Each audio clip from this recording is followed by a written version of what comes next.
Hey everybody, Dr. G here. I'm a clinical and forensic psychologist as well as a body language expert, and today we're going to be analyzing the behavior and body language of Bryan Kohberger as he enters his guilty plea.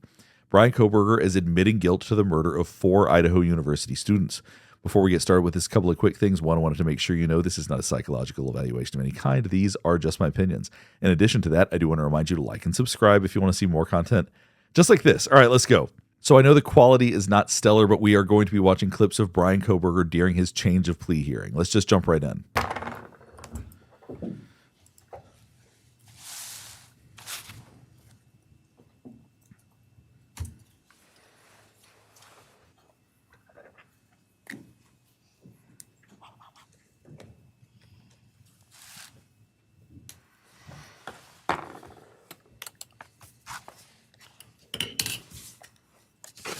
So this is Bryan Kohberger looking far more anxious than we've seen him look before. Now, that may be obvious because he's about to plead guilty, but he is somebody who is demonstrating that he's quite anxious. You're seeing heavy breathing. It looked like a second ago he was actually looking at the camera, then changed his posture. Watch this right here.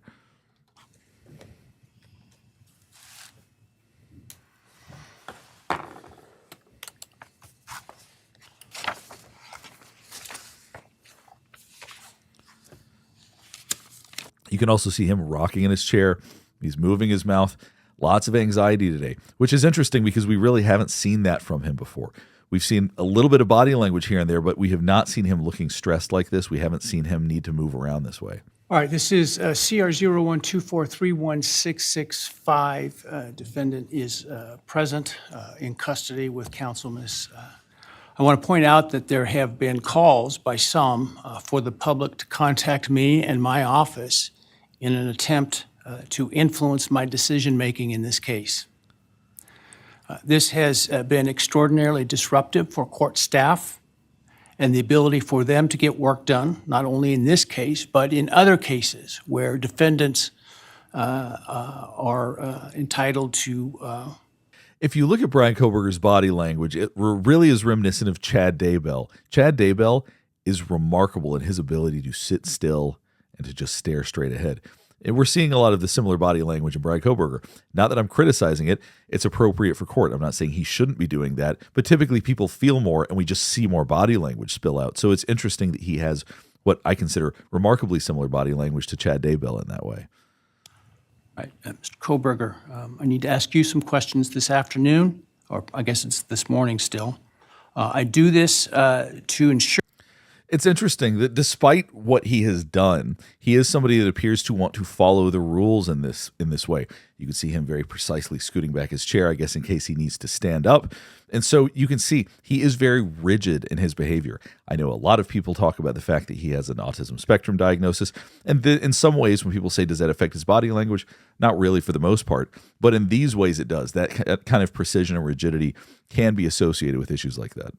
So that I am assured that you understand the nature of the charges to which I understand you're going to plead guilty. And you can see him nodding his head as they're talking about the nature of the charges. So he very much is showing full body language that he knows what's going on, that he is a party to this, that at no point can he come back later and say, I didn't know what was happening. So obviously they're covering those bases and we're seeing body language consistent with somebody that gets the situation. But I am assured that you understand the nature of the charges to which I understand you're going to plead guilty, as well as the possible consequences to you of your guilty pleas. I want to make sure your plea is given voluntarily, and I want to make sure that you actually committed the crimes to which you're pleading guilty, because I don't want you to plead guilty to a crime you didn't commit. If you attempt to plead guilty today. Now that was interesting. As soon as the judge starts saying, I want to make sure that you are guilty of the crimes you're admitting to, he does get very still all of a sudden. That goes back to that freeze moment.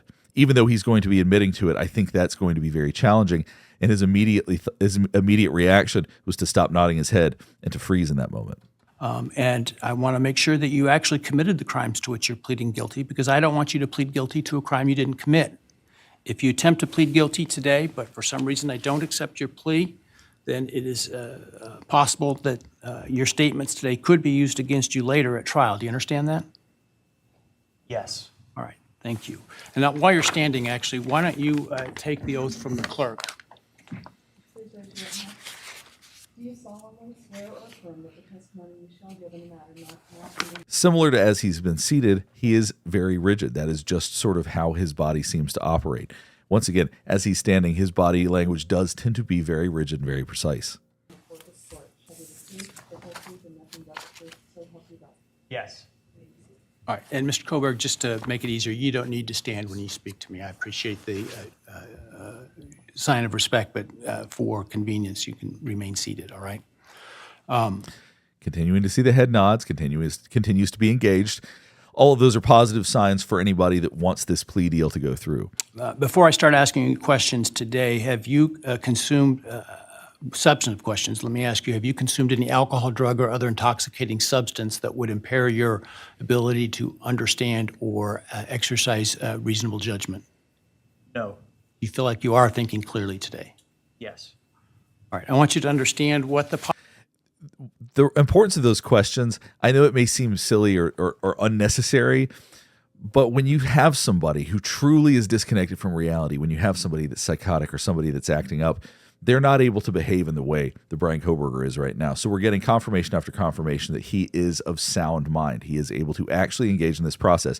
So later he can't come back and say, well, I was not in the right state of mind at the time. He's not showing any signs, zero signs of anything like that. He's very precise. He's answering appropriately. His body language is consistent. And all of that is good for the prosecutor and everybody else. All right, I want you to understand what the possible penalties are for each of the crimes to which I understand you're going to offer a guilty plea today. They include on count one, the burglary, a fine of up to $50,000 and a period of incarceration of up to 10 years in the state penitentiary. You may be required to pay restitution to any victims of the crime. Count 2, 3, 4, and 5 for first-degree murder. The consequences include a fine of up to $50,000, a period of incarceration. He continues to remain remarkably still even after hearing that. And what that says is that he's someone that really does value control. Not that that should be surprising for somebody who commits murder like this. Control, power, all of those things are things they're going to really value. And right now, the outward appearance of being in control is going to be extremely important to him. It remains extremely important to him. Of life imprisonment, which is a requirement of a sentence, that it be a life sentence with a mandatory minimum sentence of at least 10 years. As I indicated, I'm not bound by the plea agreement, but the plea agreement is for the maximum on each count. Do you understand that I'm not bound by the plea agreement? Yes. Has anyone promised you that I would be lenient or easy on you if you pled guilty? No. Has anyone threatened you or anyone close to you to get you to plead guilty? No. Is anyone other than the state's agreements? Another thing that's very interesting about the way his body language operates is that when he says no, he doesn't shake his head. He'll nod it for yes, but he will not shake it for no. And that goes back to that control. It's very interesting that because most people do that. We do it automatically. We can't help it. We just go ahead and shake our head no when we're thinking no or when we're saying it. You're seeing nothing like that from him. He's just sitting still and precise. Totally in control is the impression he wants to give. With respect to the plea agreement, has anyone promised you anything in exchange for your plea agreement? No. Has anyone told you to be untruthful in answering my questions today? No. Yes. Are you pleading guilty freely and voluntarily? Yes. Given your choices, do you believe it's in your best interest to plead guilty? Yes. Have you discussed fully the matter of pleading guilty with your attorney, and are you satisfied with the advice you've received? Yes.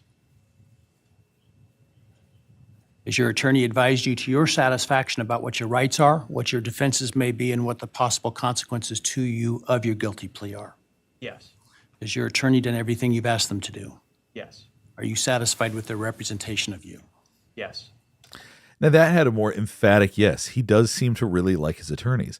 And that's a very interesting point because it seems to be that even though they've led him to a place where he's going to be spending the rest of his life in prison, it's the best option they've got. And that emphatic yes seems to be something he actually really feels. The state would have had to have proven that on or about that same date in Latah County, Idaho, you did willfully, unlawfully, deliberately, with premeditation and malice aforethought, kill and murder Madison Mogen, a human being, by stabbing Madison Mogen, from which she died.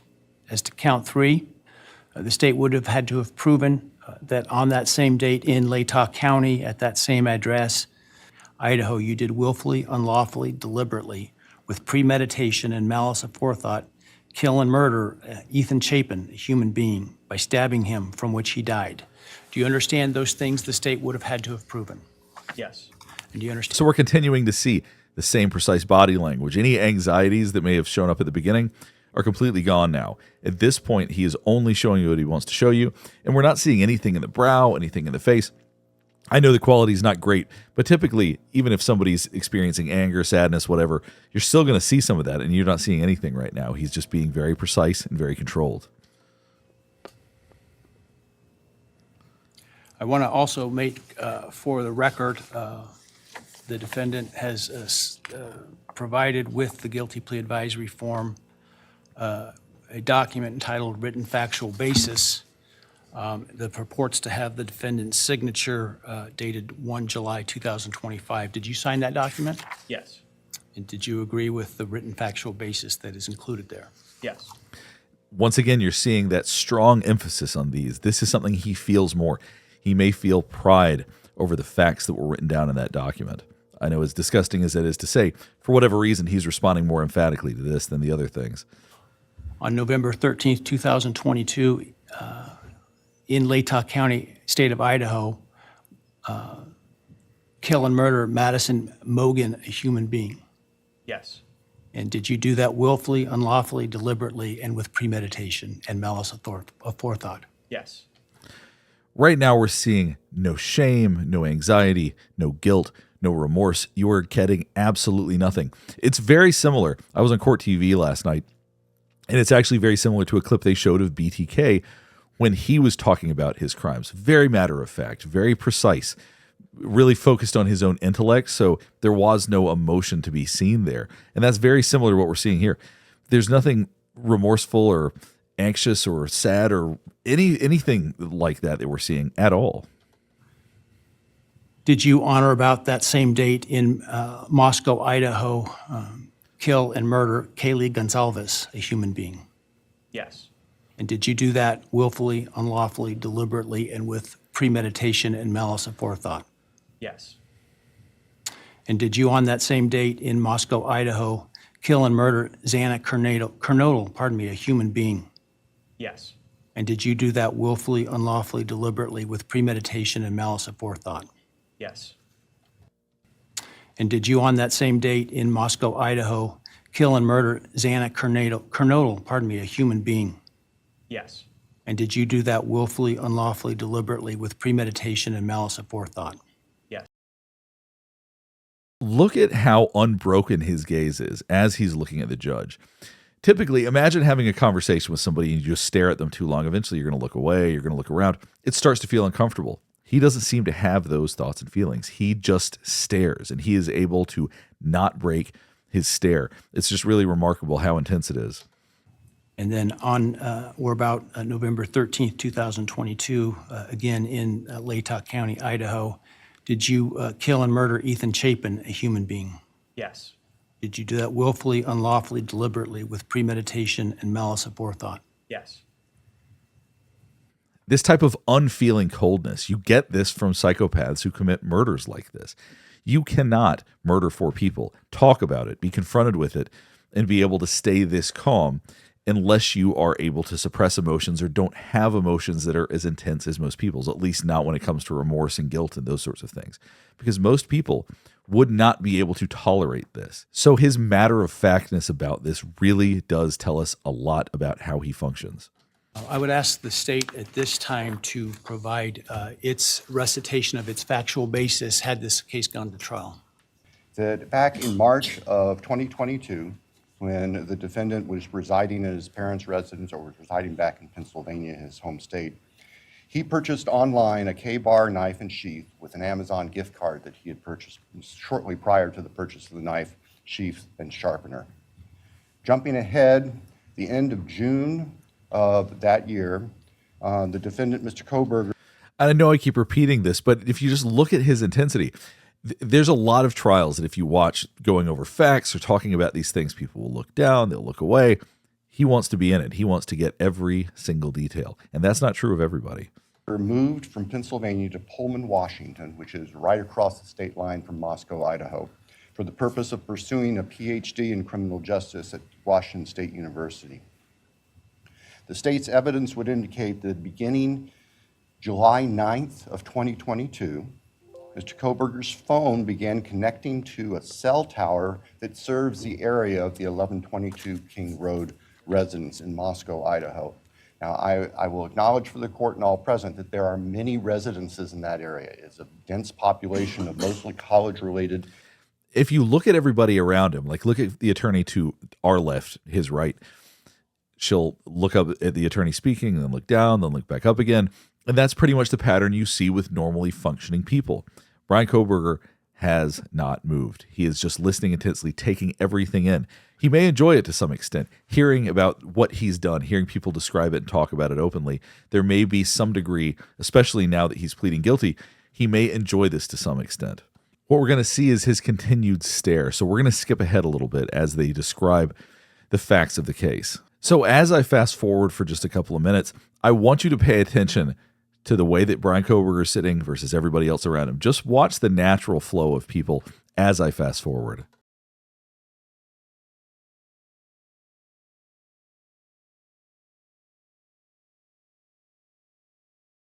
So as you can see, he just has the capacity to sit still and not move. So similar to Chad Daybell in a similar situation when we saw him not that long ago, if you watched that. That the defendant entered the residence of 1122 through the kitchen sliding door on the back side of the residence, which is the side of the residence that would face the area above where the defendant's car was parked. Defendant entered the residence, went to the third floor, and with a knife, killed Madison Mogan and Kayla Gonzalez. The defendant, as he left that room, for whatever reason, ended up leaving, or the sheath for a K-bar knife was left on the bed. So I want you to think about this. Well, I kind of don't want you to think about it, but I'm going to talk about this anyway. He's describing something that Bryan Kohberger is going to be having mental images of. He was there. He saw it. He committed it. He can think about this right now, and you're not seeing a single twitch from him right now. You're not seeing him hang his head down in shame at all. You're seeing nothing. He's just absorbing everything that's being said. And you can even hear the attorney that's reading it. It sounds like his voice is wavering somewhat because it's so horrific to even go through this, particularly if you're familiar with the evidence, if you've spent months and months going through all of this. And yet for him, the one who committed this act, it's nothing. And I guess that's what you would expect from somebody like him. I'm sure that nobody's surprised by that. But if you think about how inhumane and how unusual this is, how completely and deranged you have to be able to sit and listen to this and remain just staring at the person saying it. I don't think that most people can truly understand or relate to that in any real way. The state's evidence would show that Xana Knodel, still awake at this time, in fact, had taken a DoorDash order not long before this started. Her room was not on the third floor. It was on the second floor on the west side.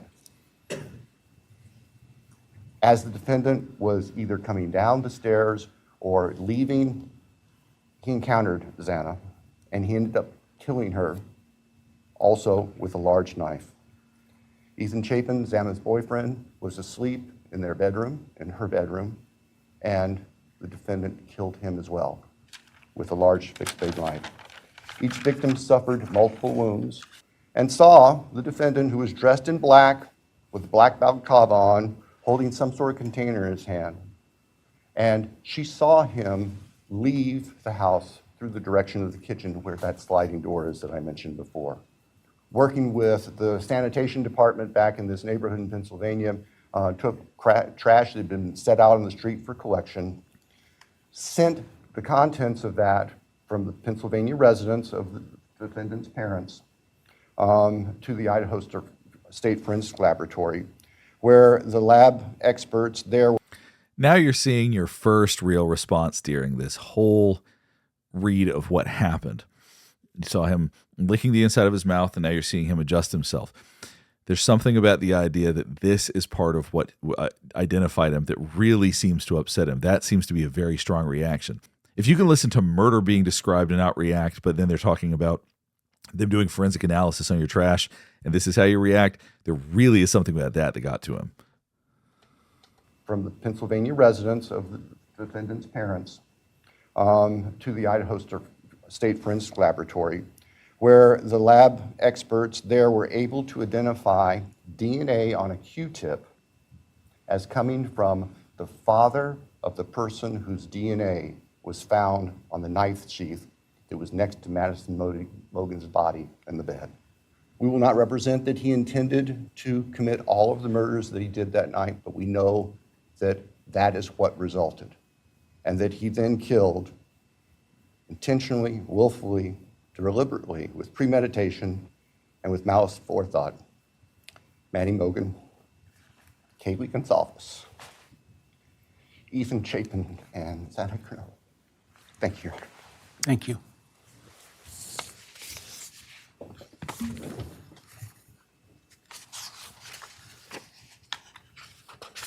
All right. Just very robotic. You couldn't ask for less emotion from anybody. Based on the state's proffer and, importantly, based upon defendant's explicit admission to committing these crimes, the court finds there is a factual basis. Therefore, with respect to count 1, burglary, felony, how do you plead, Mr. Kohberger, guilty or not guilty? Guilty.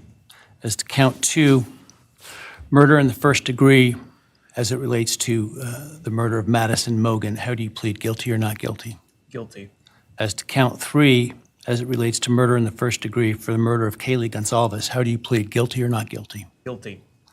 As to count 4, the first-degree murder of Xana Kernodle, a human being, how do you plead, guilty or not guilty? Guilty. As to count 5, the first-degree murder of Ethan Chapin, a human being, how do you plead, guilty or not guilty? Guilty. Right. The court will find that the defendant understands the nature of the charges and each offense and the possible consequences to him of his guilty plea. The court finds that there is a factual basis for the plea and finds the defendant believes the plea to be in his best interest. I find that the plea was given freely, voluntarily, and was intelligently made. I accept the plea. I direct that it be entered. I'll continue the matter for sentencing in this case.